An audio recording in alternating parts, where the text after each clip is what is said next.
ایک بھیڑ بکریوں والی قوم چپ کر کے ان کو پاکستان کا آئین توڑنے دیں گے؟ کسی غلط فہمی میں نہ رہیں.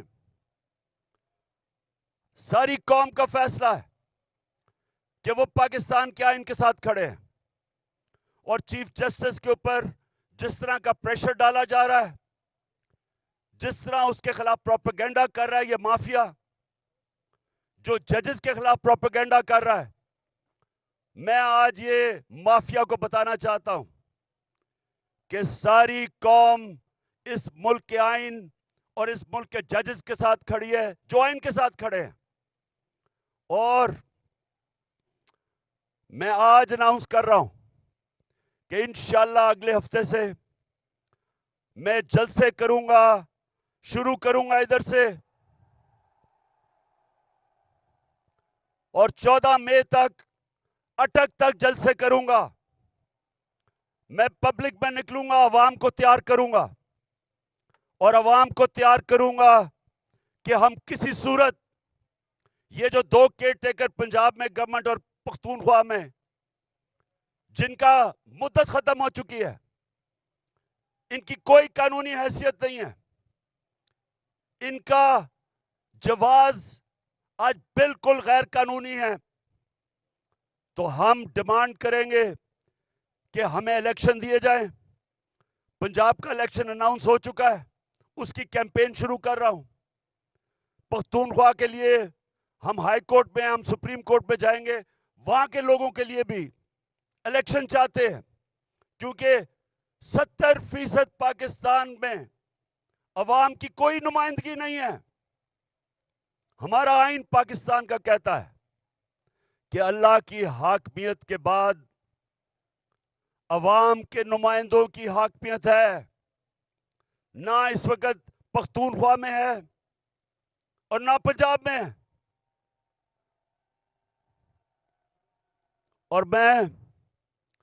میں آج ایک اور بات کہنا چاہتا ہوں کہ اگر یہ حکومت چلتی گئی، انہوں نے ملک کا دیوالیہ نکال دیا ہے، ملک کی تاریخ کی سب سے زیادہ مہنگائی کی ہے. آج 3 گنا مہنگائی ہے. جب جنرل باجوہ نے ہماری سازش کے تحت گورنمنٹ گرائی تھی، 1 سال میں 3 گنا مہنگائی ہے پاکستان میں. آج سن لو ذرا سارے پاکستانیوں، آپ کے بینک میں 1 سال پہلے جو 100 روپیہ تھا، آج وہ اس کی صرف خریدار کی قوت 62 روپیہ رہ گئی ہے. اور اگر جس کو کہتے ہیں، جو ہر انسان استعمال کرتا ہے، جس کو سینسٹو پرائس انڈیکس کہتے ہیں، اس میں اگر 100 روپیہ تھا تو آج صرف 52 روپے رہ گئے. یعنی کہ تقریباً آدھا پیسہ ہو گیا آپ کا 1 سال کے اندر، جب سے یہ امپورٹڈ کرپٹ لوگوں کی حکومت آئی ہے، این آر او والی حکومت آئی ہے. تو جب انہوں نے ملک کا دیوالیہ نکال دیا، تاریخی قرضے لے لیے، مہنگائی میں لوگ ڈوب رہے ہیں، فیکٹریاں، انڈسٹری بند ہو رہی ہے، بے روزگاری بڑھ رہی ہے، اور اس کے علاوہ دنیا میں پاکستان ذلیل ہو رہا ہے. جو بلاول بھٹو ہندوستان گیا ہے، جس طرح کا وہاں رویہ ہندوستان کے فارن منسٹر کا تھا، یہ ہم سب کے لیے شرمندگی کا باعث ہے. سوال یہ پوچھتے ہیں کہ ساری دنیا کے چکر لگا رہے ہو بلاول بھٹو، پہلے بتاؤ جانے سے پہلے آپ یہ کسی سے پوچھتے ہیں کہ جب آپ ایک ملک کا پیسہ خرچ کر رہے ہیں، ڈالر خرچ کر رہے ہیں ٹرپس پہ، تو اس کا فائدہ اور نقصان کیا ہوگا؟ کیا فائدہ ہوا آپ کو ہندوستان میں جا کے جس طرح کا اس نے زبان استعمال کی ہے؟ اور میں آج ہندوستان کے فارن منسٹر کو بھی کہنا چاہتا ہوں کہ کیا آپ میں کوئی تہذیب نہیں؟ کیا آپ میں کوئی ایٹیکیٹ نہیں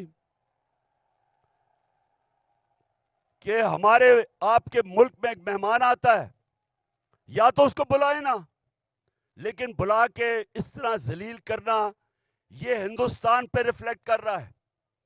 یہ آپ کا جو تکبر ہے، میں نے یہ جو تکبر آپ میں دیکھ رہا ہوں، یہ یاد رکھیں کہ اللہ کا قانون ہے کہ جو طاقتور ہے وہ ہمیشہ طاقتور نہیں رہتا، اور جو کمزور ہے وہ کمزور بھی ہر باری نہیں، ہر وقت نہیں رہتا.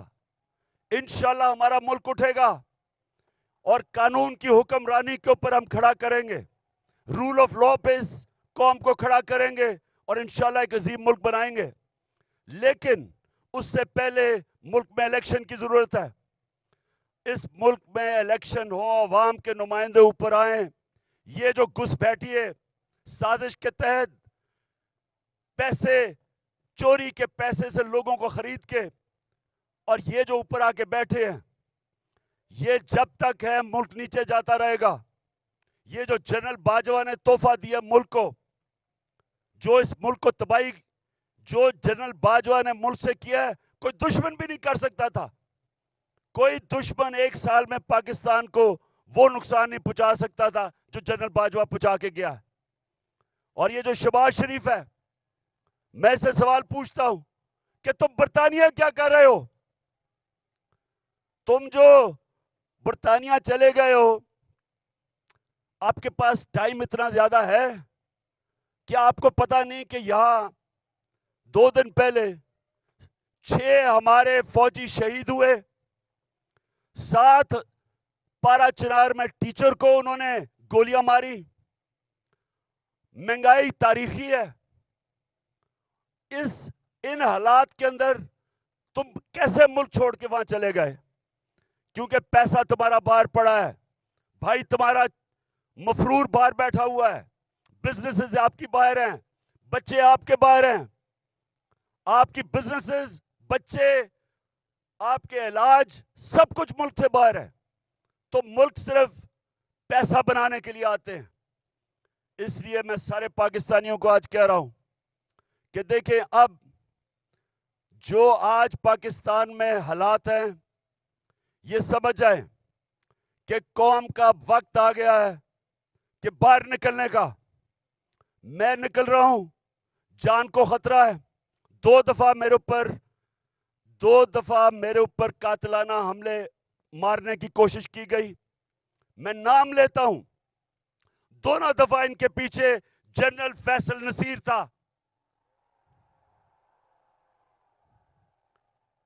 مجھے بھی اس نے مارنے کی کوشش کی، اور یہ پیچھے تھا جو تشدد ہوا اعظم سواتی پہ، اس کے پیچھے بھی یہی تھا. ارشد شریف کے قتل کے پیچھے بھی یہی تھا. اور مجھے نہیں سمجھ آ رہی کہ ایک بلاول بھٹو کے کہنے پہ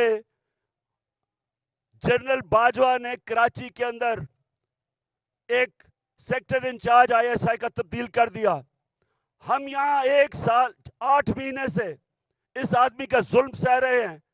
کیوں نہیں اوپر خبر جا رہی کہ جناب یہ ملک کو نقصان پہنچ رہا ہے، یہ جو حرکتیں کر رہا ہے یہ کوئی آدمی نہیں کر سکتا جو اس ملک سے پیار کرتا ہے. ہمیں ایسے کیا جا رہا ہے جس طرح ہم کوئی دشمن ہے. تو میں آج کہہ رہا ہوں کہ یہ آگے کچھ ہوا، میں نکلنے لگا ہوں. میں جلسے کروں گا اگلے ہفتے سے 14 مئی تک، میں جلسے کروں گا. کچھ مجھے ہوا، ساری قوم کو کہہ رہا ہوں کہ جنرل فیصل نصیر کا نام یاد رکھ لو، یہ ذمہ دار ہوگا. اور میری قوم، جس طرح آج آپ سارے نکلے ہیں گاؤں میں، محلوں میں، جس طرح اپنے اپنے آئین کے ساتھ کھڑے ہوئے ہیں، اور جو چیف جسٹس آئین کے ساتھ کھڑا ہے جس طرح اس کے ساتھ کھڑے ہوئے ہیں، میں آج آپ کو سلام پیش کرتا ہوں. آپ ایک زندہ قوم بن گئے ہیں.